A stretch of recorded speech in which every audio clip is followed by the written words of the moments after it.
प्यारे साथियों नमस्कार। स्वागत है आप सभी का आपके अपने इस YouTube चैनल गढ़वाल क्लासेज में। प्यारे साथियों, आप सभी को पता है इस क्लास में हम बात करते हैं Rajasthan high court group D exam के बारे में। और आप सभी को यह भी पता है कि इस क्लास में हम उन प्रश्नों की बात करते हैं जो आपसे लगातार पिछले कई वर्षों से आपसे बार बार पूछे जा रहे हैं। तो आज की ये क्लास आपके लिए काफ़ी महत्वपूर्ण होने वाली है, इसलिए क्लास को पूरा ज़रूर देखना। चलिएगा, आज का आपका पहला प्रश्न है और आपको जितने प्रश्नों के यहाँ जवाब आते हैं उनके जवाब आपको कमेंट में देने हैं। देखो, पहला क्वेश्चन है कि मरुवाणी क्या है। आपसे पूछा है कि मरुवाणी क्या है, तो जल्दी से अपना उत्तर कमेंट में दीजिए। तो यहाँ पर आप लोगों को ये ध्यान रखना है कि राजस्थानी भाषा की मासिक पत्रिका को ही हम क्या कहते हैं, मरुवाणी कहते हैं। ठीक है, क्या कहते हैं, मरुवाणी, राजस्थानी भाषा की मासिक पत्रिका। और यहाँ पर विकल्प नंबर 1 हमारा क्या होगा, बिल्कुल सही जवाब होने वाला है। ठीक है, चलेगा। हम यहाँ पर नेक्स्ट क्वेश्चन की आपसे बात करते हैं। अपना संपूर्ण फोकस के साथ में आप क्लास पे ध्यान दीजिए कि राजपूताने में प्रचलित प्राचीन लिपि का नाम क्या है। मैं आपसे पूछूं कि राजपूताने में जो प्रचलित प्राचीन लिपि है हम उसको अन्य किस नाम से जानते हैं। तो यहाँ पर आपको ध्यान रखना है कि उस लिपि को हम ब्राह्मी लिपि के नाम से जानते हैं। ठीक है, किसके नाम से, ब्राह्मी लिपि के नाम से। और यहाँ पर विकल्प नंबर 4 हैं, वो हमारा क्या होगा, एकदम सही जवाब होने वाला है। ठीक है, चलेगा। हम यहाँ पर आपसे तीसरे प्रश्न की बात करें तो यहाँ पर थोड़ा सा ध्यान देना। क्वेश्चन काफ़ी महत्वपूर्ण है कि हिंदी बोलने वालों की संख्या की दृष्टि से राजस्थान देश में कौन से स्थान पर हैं, जो इस रेगिस्तानी राज्य को हिंदी पट्टी का हृदय बनाता है। तो यहाँ पर आपको ध्यान रखना है, हिंदी बोलने के हिसाब से अपने राजस्थान को दूसरे नंबर पर रखा गया है। कौन से नंबर पर, दूसरे नंबर पर रखा गया है। और विकल्प नंबर जो 1 है हमारा, वो क्या होगा, बिल्कुल सही जवाब होने वाला है। ठीक है, आपको कमेंट में ये बताना है कि राजस्थान अगर दूसरे नंबर पर है तो पहले नंबर पर अपना कौन सा स्टेट है। ठीक है, ये बात आपको यहाँ कमेंट में बतानी है। चलेगा, हम यहाँ पर आपसे चौथे प्रश्न की बात करें कि फोलरी, बंगड़ी, बोरला, बजंटी, बाजूबंद आदि क्या है, जल्दी हमें बताइए। ठीक है, तो आदि क्या है, तो यहाँ पर आप सभी का जवाब होना चाहिए कि ये सारे के सारे स्त्रियों के आभूषण हैं। क्या होंगे, स्त्रियों के आभूषण होंगे। ये बात आपको यहाँ पर क्या करनी होगी, ध्यान रखनी होगी। ठीक है, चलेगा। हम यहाँ पर आपसे 5वें प्रश्न की बात करें तो ध्यान रखना कि बजंटी आभूषण पहना जाता है। मैं आपसे बात करूँ बजंटी की, तो शायद मैंने आपको पहले कोई ट्रिक बताई हो कि हम बजंटी को कैसे याद रखते हैं। तो बजंती एक तरीके से सोच लो कि कोई सांकड़ है जिसको हम गले में बांधते हैं तो वजन लगता है। ठीक है, तो बजंटी कहाँ पर पहनी जाएगी, गले में। यहाँ विकल्प नंबर 4 हमारा क्या होगा, एकदम सही जवाब होने वाला है। ठीक है, चलिएगा। हम यहाँ पर आपसे प्रश्न नंबर 6 की बात करें कि पछवाड़ा संदर्भित है। पछवाड़ा एक तरीके से क्या होगा, आपने कभी सर्दियों में देखी हो कि मोटी जो सूती सोल होती है, मोटी जो सूती सोल होती है उसी को हम पछवाड़ा कहते हैं। तो यहाँ पर क्या होगा, एक परिधान होगा। ठीक है, तो यहाँ विकल्प नंबर 4 हमारा क्या होगा, एकदम सही जवाब होने वाला है। आगे देखो, हम यहाँ पर आपसे प्रश्न नंबर 7 की बात करें कि मेवाड़ महाराणा के पगड़ी बांधने वाला व्यक्ति कहलाता था। बताओ, मेवाड़ महाराणा के पगड़ी जो बांधता है उस व्यक्ति को हम किस नाम से पुकारते हैं। तो ध्यान रखना, उसे हम छाबदार कहते हैं। क्या कहते हैं, छाबदार कहते हैं। याद रहेगी बात। और यहाँ पर विकल्प नंबर 3 हमारा क्या होगा, एकदम सही जवाब होने वाला है। अगला क्वेश्चन देखो, यहाँ पर हम 8वें प्रश्न की बात करें तो देखो यहाँ जिम्मी क्या है। तो जिम्मी आप सभी ने देखा हो कि एक बार अपने ये रीट में भी पूछा था एक प्रश्न, रीट में भी क्वेश्चन पूछा था और सेकंड ग्रेड में भी आपके प्रश्न पूछा गया है कि जिम्मी क्या है। ध्यान रखना, फेरे अथवा सप्तपदी, सप्तपदी को ही हम फेरे कहते हैं, के समय मामा द्वारा दी गई, वधू द्वारा पहनी गई गोटे किनारे युक्त जो लाल गुलाबी ओढ़नी होती है उसे ही हम क्या कहते हैं, जिम्मी कहते हैं। तो यहाँ पर जो विकल्प नंबर हमारे 3 है वह क्या होगा, एकदम सही जवाब होने वाला है। ठीक है, चलिएगा हम यहाँ पर आपसे 9वें प्रश्न की बात करें कि किस लोक देवता की पत्नी सती नहीं हुई थी। देखो यहाँ पर आपसे मैं बात करूँ किस लोक देवता की पत्नी सती नहीं हुई थी, वो हैं अपने हड़बूजी। हड़बूजी यहाँ पर ऑप्शन के हिसाब से एक ऐसे लोक देवता है जिनकी पत्नी सती नहीं हुई थी। बाकी गोगाजी, तेजाजी एंड पाबूजी तीनों की तीनों जो पत्नियां हैं, इनकी वाइफ हैं, वह सती हो गई थी। ठीक है, चलिएगा हम यहाँ पर आपसे 10वें प्रश्न की बात करें तो प्रश्न को आप लोग थोड़ा ध्यान से देखिएगा और आपको जो प्रश्न के जवाब आते हैं और किसी प्रश्न में आपको डाउट होता है तो आप बेफिक्र कमेंट कर सकते हो। देखो, बेंगटी गांव फलोदी किस संत का पवित्र स्थल है। बेंगटी गांव जो कि फलोदी में है, पहले तो आपके जोधपुर में हुआ करता था लेकिन वर्तमान में कहाँ पर है, फलोदी में। अब ये बताओ आप किस संत का पवित्र तीर्थ स्थल है। तो यहाँ पर आपको एक बात ध्यान रखना है कि हड़बूजी में, कहाँ पे, हड़बूजी में। हड़बूजी का जो पवित्र तीर्थ स्थल है वो कहाँ पे है, बेंगटी में। तो यहाँ विकल्प नंबर 3 हमारा क्या होगा, एकदम सही जवाब होने वाला है। अगला क्वेश्चन देखो, यहाँ पर हम 11वें क्वेश्चन की बात करें कि कौन से लोक देवता बुंडेले थे। तो यहाँ पर मैं आपसे बात करूँ कि बुंडेल के कौन से लोक देवता है तो अपने हड़बूजी होंगे और यहाँ विकल्प नंबर जो 2 होगा हमारा वो क्या होगा, यहाँ एकदम सही जवाब होने वाला है। आगे देखो, हम आपसे 12वें क्वेश्चन की बात करें कि लोक देवता हड़बूजी का मुख्य मंदिर कहाँ पे स्थित है।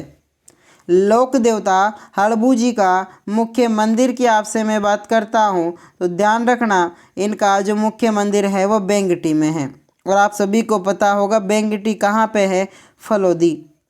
ठीक है, याद रखना।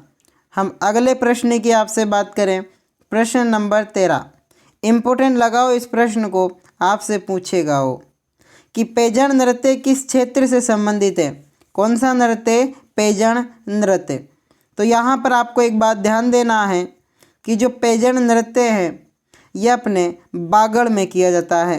कौन से क्षेत्र में, बागड़ में किया जाता है, हाँ वही डूंगरपुर बांसवाड़ा वाला। ठीक है, और इस नृत्य को पुरुष करते हैं, पुरुष प्रधान नृत्य हैं आपके। कौन सा, पैजण नृत्य। यह विकल्प नंबर 3 हमारा क्या होगा, एकदम सही जवाब होने वाला है। चलिएगा हम यहाँ पर प्रश्न नंबर 14 की बात करें कि मुग़ल सम्राट शाहजहाँ के समय, मुग़ल बादशाह शाहजहाँ के समय ही प्रसिद्ध जो नाहर नृत्य हैं कि खेलने की परंपरा कहाँ पर प्रचलित थी। बताओ, नाहर नृत्य की खेलने की जो प्रचलन जो अपने कहाँ पर ये प्रचलित थी। तो यहाँ पर आपको एक बात ध्यान रखना है, जो अपने ये प्रचलित थी वह कहाँ पे होगी, मांडल। और मांडल जगह अपने कहाँ पे पड़ती है तो ध्यान रखना, भीलवाड़ा में। कहाँ पे पड़ेगी, भीलवाड़ा में पड़ती है। और यहाँ विकल्प नंबर जो 4 है हमारा वो क्या होगा, एकदम सही जवाब होने वाला है। आगे देखो, हम आपसे प्रश्न नंबर 15 की बात करें कि लांगुरिया नृत्य होते हैं। मैं आपसे बात करूँ लांगुरिया नृत्य की तो अपने जो केला देवी हैं, ठीक है, जो अपने केला देवी हैं इनके द्वारे में अपन कौन सा नृत्य करते हैं, लांगुरिया। ठीक है, जो इनके भक्त हैं वो कौन सा नृत्य करते हैं, लांगुरिया नृत्य यहाँ पर किया जाता है। और यहाँ विकल्प नंबर 2 हमारा क्या होगा, सही जवाब होगा। आगे देखो, यहाँ पर हम 16वें क्वेश्चन की बात करें कि निम्न में से कौन सा यंत्र राजस्थान में 13 ताली नृत्य में काम नहीं आता है। कौन सा जो यंत्र है जो कि राजस्थान में 13 ताली नृत्य में काम नहीं आता है? तो आपको यहाँ पर एक बात याद रखनी है। क्या बात याद रखोगे? अपना वो वाद्य यंत्र है डेरू वाद्य यंत्र। कौन सा? डेरू, जो कि अपने 13 ताली नृत्य में काम बिल्कुल भी नहीं आता है। बट आपको ध्यान रखना है ये एक प्रकार का क्या होगा? वाद्य यंत्र होगा। आगे देखो, हम यहाँ पर 17वें क्वेश्चन की बात करें कि डेरू क्या है, तो आपको एक बात ध्यान रखनी है कि डेरू एक प्रकार का वाद्य यंत्र है। क्या होगा? वाद्य यंत्र होगा।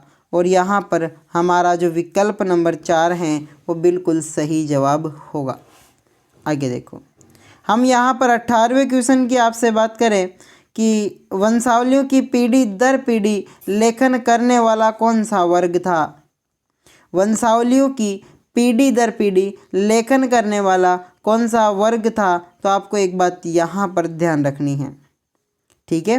क्या बात याद रखनी है कि वह वर्ग था अपना जागा। और यहाँ पर विकल्प नंबर 2 हमारा क्या होगा? एकदम सही जवाब होने वाला है। आगे देखो, हम आपसे 19वें क्वेश्चन की बात करें कि भाट जाति के मुख्य कार्य हैं। जो भाट जाति हुआ करती थी पहले, उसके मुख्य कार्य क्या है? तो विभिन्न परिवारों की वंशावलियों की अभिलेखित करना उनका क्या था? मुख्य व्यवसाय था। ठीक है, चलेगा।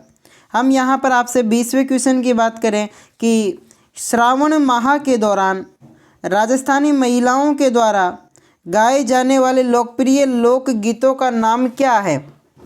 तो राजस्थानी महिलाओं के द्वारा जो लोकप्रिय गीत गाए जाते हैं उन्हें हम तीज के गीत के नाम से जानते हैं। किस नाम से? तीज के गीत के नाम से हम जानते हैं। यहाँ पर विकल्प नंबर जो 1 है हमारा वो क्या होगा? एकदम सही जवाब होने वाला है। आगे देखो, हम आपसे 21वें क्वेश्चन की बात करें कि ख्याल के जयपुर घराने के प्रवर्तक कौन थे? मैं आपसे बात करूं कि ख्याल के जयपुर घराने के प्रवर्तक, तो ध्यान रखना उनका नाम था मनरंग खां। क्या होगा? मनरंग खां, जिसे हम प्यार से भूपत खां के नाम से भी जानते हैं। किस नाम से? भूपत खां के नाम से भी हम उन्हें जानते हैं। ठीक है, वो हैं मनरंग खां। चलेगा, हम आपसे यहाँ पर 22वें क्वेश्चन की बात करें कि मरुभूमि के लोकगीत उसकी किस भावना के परिचायक होते हैं? और इस क्वेश्चन का लगाव महत्वपूर्ण। तो आपको याद रखना है वो उमंग, वियोग, हृदय पीड़ा। तो मैं आपसे बात करूं कि सारे के सारे ऑप्शन यहाँ पर क्या होंगे? एकदम सही होंगे। तो विकल्प नंबर 4 हमारा यहाँ पर क्या होगा? एकदम सही जवाब होगा। ये बात आपको यहाँ ध्यान रखनी है। चलिएगा, हम आपसे 23वें क्वेश्चन की बात करें कि महणसर प्रसिद्ध है। जो महणसर हैं वह किस कारण से प्रसिद्ध हैं? तो एक बात आपको यहाँ पर भी ध्यान रखनी है कि सोने की चित्रकारी हेतु कौन सा प्रसिद्ध है? महणसर। ठीक है, महणसर किस कारण से? सोने की चित्रकारी हेतु प्रसिद्ध है। और यहाँ विकल्प नंबर जो 1 है हमारा वो क्या होगा? एकदम सही जवाब होगा। आगे देखो, हम यहाँ पर आपसे 24वें क्वेश्चन की बात करें कि शेखावाटी में कृष्ण की 8 गोपियाँ एक हाथी के रूप में चित्रित भित्ति चित्र कहाँ मिला है? इस क्वेश्चन को आपको डिलीट कर देना है। ठीक है, क्योंकि ये क्वेश्चन आपके सिलेबस के हिसाब से नहीं है। फिर भी ध्यान रखना, हवेलियाँ तो आपके हैं, तो उस हिसाब से मैं आपके क्वेश्चंस में इसको डाल के लाया हूँ। तो गोयनका की हवेली फतेहपुर में, वहाँ पर कृष्ण की 8 गोपियाँ एक हाथी के रूप में चित्रित है। और यहाँ विकल्प नंबर जो 3 है हमारा वो क्या होगा? एकदम सही जवाब होगा। आगे देखो, हम यहाँ पर 24वें क्वेश्चन की बात करें कि पंसारी की हवेली स्थित है। कौन सी हवेली? पंसारी की हवेली। तो ये तो सभी को पता होगा कि जो पंसारी की हवेली है वह श्री माधोपुर में है। कहाँ पे? श्री माधोपुर। और जो श्री माधोपुर जिला है वो कहाँ पे पड़ता है? तो सीकर जिले में। श्री माधोपुर एक नगर है जो कि सीकर जिले में पड़ता है। ठीक है, और सवाई माधोपुर आपके अलग है जो कि रणथंभौर वाला है। ठीक है, चलेगा। यहाँ पर हम 26वें क्वेश्चन की बात करें कि ससेरा जल देवी माता जी का मंदिर निम्नलिखित में से किस नगर में स्थित है। ससेरा जल देवी माता जी के मंदिर की आपसे मैं बात करूं तो यहाँ पर कहाँ पर स्थित होगा, तो अपने राज संबंध को टिक करना है। ठीक है, तो यहाँ विकल्प नंबर 3 हमारा क्या होगा, एकदम सही जवाब होने वाला है। आगे देखो, हम यहाँ पर 27वें क्वेश्चन की बात करें कि परमार राजाओं द्वारा निम्नलिखित मंदिरों के लिए प्रसिद्ध अर्थपूर्णा नगर राजस्थान के किस जिले में है। जिला को आपको ध्यान रखना है, वो जिला यहाँ पर कौन सा होगा, बांसवाड़ा होगा। कौन सा होगा, बांसवाड़ा होगा। विकल्प नंबर 1 हमारा यहाँ पर क्या होगा, एकदम सही जवाब होने वाला है। आगे देखो, हम 28वें क्वेश्चन की आपसे बात करें कि अर्थना का मंडलेशा मंदिर बनवाया है। अर्थना का जो मंडलेशा मंदिर है वह किसने बनवाया है, तो याद रखना चामुंडराज परमार, कभी नाम सुना हो तो। चामुंडराज परमार ने अपने अर्थना का मंडलेशा मंदिर का क्या करवाया, निर्माण करवाया था। ठीक है, चलेगा। हम यहाँ पर आपसे 29वें क्वेश्चन की बात करेंगे कि हमीर रासो के अनुसार रणथंभौर किले का प्रारंभिक नाम क्या था, जिसे हम वर्तमान में रणथंभौर के नाम से जानते हैं, या फिर जिसे हम वर्तमान में रणथंभौर के नाम से जानते हैं, उसे पुराने ज़माने में क्या कहा जाता था। तो आपको ध्यान रखना है, उसे हम रणस्तंभपुर के नाम से जानते थे। तो यहाँ विकल्प नंबर जो 1 है हमारा, वह क्या होगा, एकदम सही जवाब नहीं होगा। ठीक है, क्या होगा यहाँ पर, विकल्प नंबर 1 बिल्कुल सही जवाब होगा। आगे बात करें, चलिएगा। हम यहाँ पर 30वें क्वेश्चन की बात करेंगे कि नाथावतों के इतिहास के अनुसार बीहड़ वन में उच्च पर्वत शिखर पर बना हुआ एक कौन सा दुर्ग है जो कि शिव पिंड पर रखे बिलपत्र की तरह दिखाई देता है। ठीक है, तो यही बात कही गई थी अपने रणथंभौर के बारे में। तो यहाँ पर विकल्प नंबर जो 1 है वह हमारा क्या होगा, एकदम सही जवाब होगा।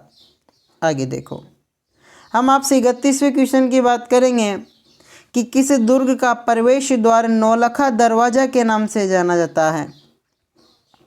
किस दुर्ग का जो प्रवेश द्वार है वह नौलखा दरवाजा के नाम से हम जानते हैं, तो वह रणथंभौर है, जिसके हम जब अंदर पहले गेट से प्रवेश करते हैं तो उसी पर गणपति बाबा की ऊपर मूर्ति है, उसी को हम नौलखा दरवाजा के नाम से जानते हैं। ठीक है, तो यहाँ पर विकल्प नंबर 4 हमारा क्या होगा, एकदम सही जवाब होगा।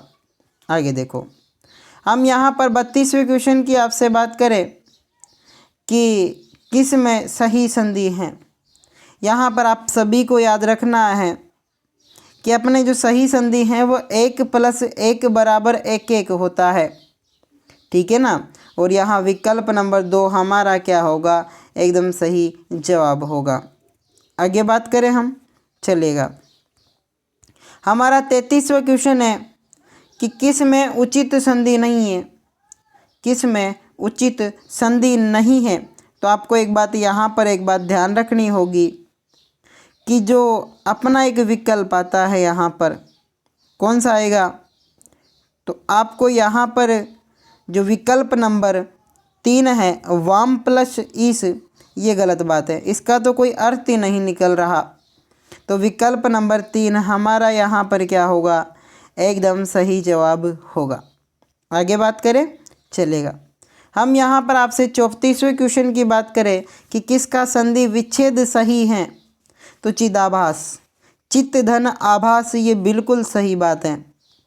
यहाँ विकल्प नंबर 4 हमारा क्या होगा, एकदम सही जवाब होगा। हम बात करें आगे, चलिएगा। हम आपसे यहाँ 35वें क्वेश्चन की बात करते हैं कि किस शब्द में उपसर्ग सही नहीं है। बताओ किस शब्द में उपसर्ग नहीं है, तो यहाँ पर आपको ध्यान रखना है, अपना एक विकल्प है बेवकूफ़, और जो बेवकूफ़ हैं उसमें तो सही है बट बहादुर में नहीं है। ठीक है, तो यहाँ विकल्प नंबर 1 हमारा क्या होगा, सही जवाब होगा। बाकी तीनों में उपसर्ग है तो यहाँ बहादुर में नहीं है।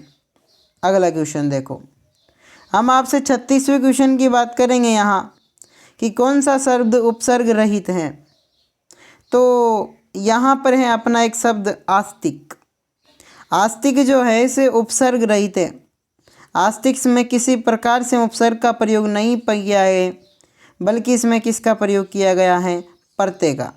और प्रत्यय भी कौन सा, इक प्रत्यय। ठीक है, चलेगा।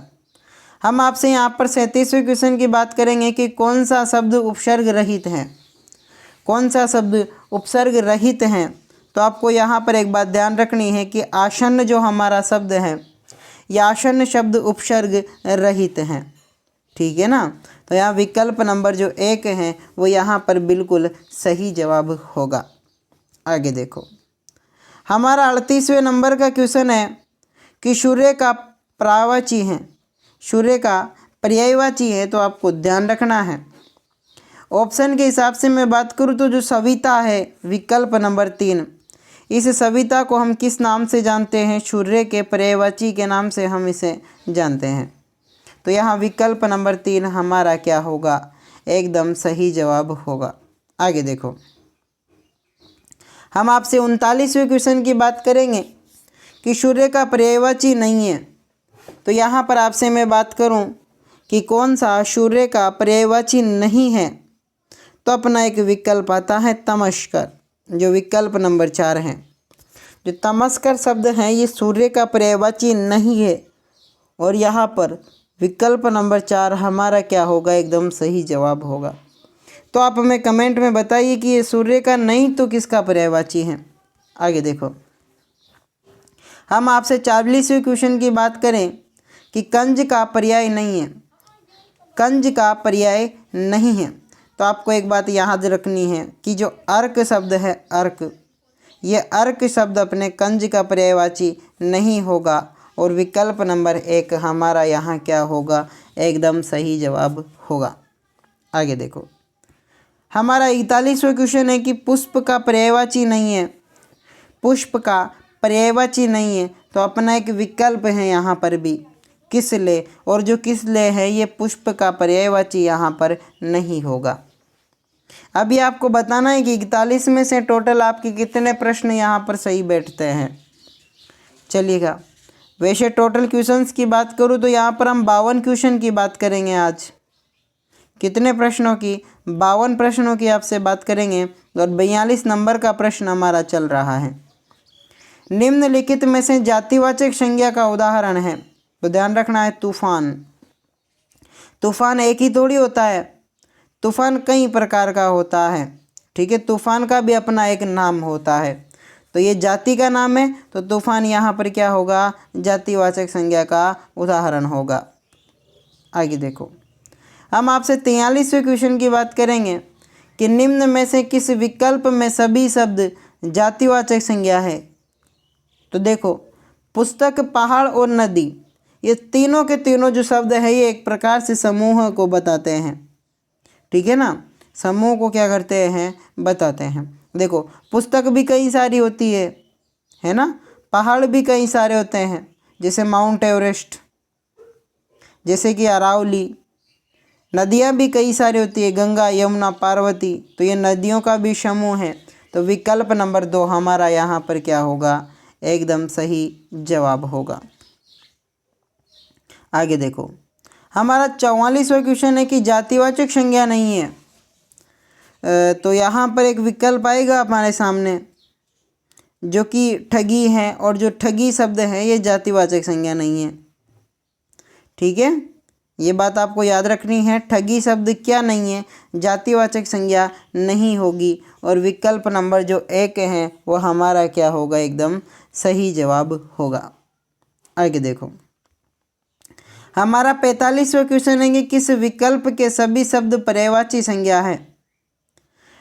तो यहाँ पर आपको ध्यान रखना है, माफ़ करना, भाववाचक संज्ञा है। किस विकल्प के सभी शब्द, तो ध्यान रखना। तो यहाँ पर देखो, सौंदर्य नहीं, ईर्ष्या, बचपन और नैतिकता, जो विकल्प नंबर 4 हैं इसके सभी शब्द भाववाचक संज्ञा के हैं और विकल्प नंबर जो 4 हैं वो हमारा क्या होगा, यहाँ एकदम सही जवाब होगा। चलिए हम आपसे 46वें क्वेश्चन की बात करें कि रजनी बत्ती जलाकर अपने कमरे में पढ़ रही हैं। उक्त वाक्य में अकर्मक क्रिया है, कौन सा शब्द जोड़ने पर यह सकर्मक क्रिया बन जाएगी। तो देखो मैं आपसे अगर ऐसे कर दूं कि रजनी बत्ती जलाकर अपने कमरे में अखबार पढ़ रही हैं, तो आपसे जब क्या लगा के प्रश्न करोगे कि क्या पढ़ रही हैं, तो आपका जवाब आएगा अखबार, मतलब जिसके कर्म विद्यमान हो तो वह सकर्मक हो जाएगी। तो यहाँ पर मैं आपसे बोलूँ कि समाचार पत्र अगर मैं जोड़ दूँ तो ये क्रिया जो वाक्य है वह कैसा होगा, सकर्मक होगा। ठीक है, चलेगा। हम आपसे 47वें क्वेश्चन की बात करूं कि निम्नलिखित में से सकर्मक क्रिया है, तो यहाँ पर आप सभी को ध्यान रखना है कि जो सकर्मक क्रिया है वह क्रिया यहाँ पर कौन सी होगी, खाना। खाना हमेशा सकर्मक होता है। ठीक है, तो यहाँ विकल्प नंबर 2 हमारा क्या होगा, एकदम सही जवाब होगा। आगे देखो हम आपसे 48वें क्वेश्चन की बात करें कि निम्नलिखित में से सकर्मक क्रिया कौन सी है। निम्नलिखित में से सकर्मक क्रिया कौन सी है, तो लिखना शब्द, जो लिखना शब्द है जो विकल्प नंबर 3 है वह हमारा क्या होगा, यहाँ सकर्मक क्रिया होगी। ठीक है ना, लिखना शब्द क्या होगा, सकर्मक क्रिया होगी। विकल्प नंबर 3 आपको ध्यान रखना है। अगला क्वेश्चन हम 49 नंबर के प्रश्न की आपसे बात करें कि किस क्रमांक में सभी शब्द शुद्ध हैं। तो आपको एक बात यहाँ ध्यान रखनी है, जो माधुर्य और नीरस दोनों के दोनों शब्द हैं ये शुद्ध हैं। इन शब्दों में किसी प्रकार की कोई गलती नहीं है, माधुर्य प्लस नीरस। तो विकल्प नंबर 1 आपको यहाँ पर ध्यान रखना है कि ये एकदम शुद्ध शब्द होंगे। आगे देखो हम आपसे 50वें क्वेश्चन की बात करें कि किस क्रमांक में सभी शुद्ध हैं। किस क्रमांक में, तो ध्यान रखना तदुपरांत प्लस सम्मुख। जो तीसरा विकल्प है ना ये बिल्कुल शुद्ध शब्दों से मिलकर बना हुआ है। तो यहाँ पर विकल्प नंबर 3 हमारा क्या होगा, एकदम सही जवाब होगा। आगे देखो हम यहाँ पर 51वें क्वेश्चन की बात करें कि किस क्रमांक में सभी शुद्ध हैं। किस क्रमांक में सभी शुद्ध हैं, तो ध्यान रखना अभिष्ट, औत्सुल्य, अंतरित और इंसाफ। ठीक है ना, तो विकल्प नंबर 2 के सारे ऑप्शन क्या होंगे, एकदम शुद्ध होंगे और यहाँ पर विकल्प नंबर 2 हमारा सही जवाब होगा। चलेगा, आज के अंतिम प्रश्न की आपसे मैं बात करूं कि कौन सा शब्द शुद्ध है, तो इसका तो जवाब आपको आना चाहिए कि जो औषधि है ये बिल्कुल शुद्ध शब्द हैं। औषधि शब्द में किसी भी प्रकार की कोई गलती की गुंजाइश नहीं है। तो प्यारे साथियों ये थे आज के 52 अति महत्वपूर्ण प्रश्न। तो आपको यहाँ पर क्लास कैसी लगी ये कमेंट में ज़रूर बताना। अगर अच्छी लगी हो तो चैनल को सब्सक्राइब, वीडियो को एक लाइक ज़रूर कर देना और मिलते हैं इसी प्रकार के अन्य शानदार जानदार वीडियो के साथ में। तब तक के लिए धन्यवाद। जय हिंद, जय भारत, जय जय राजस्थान।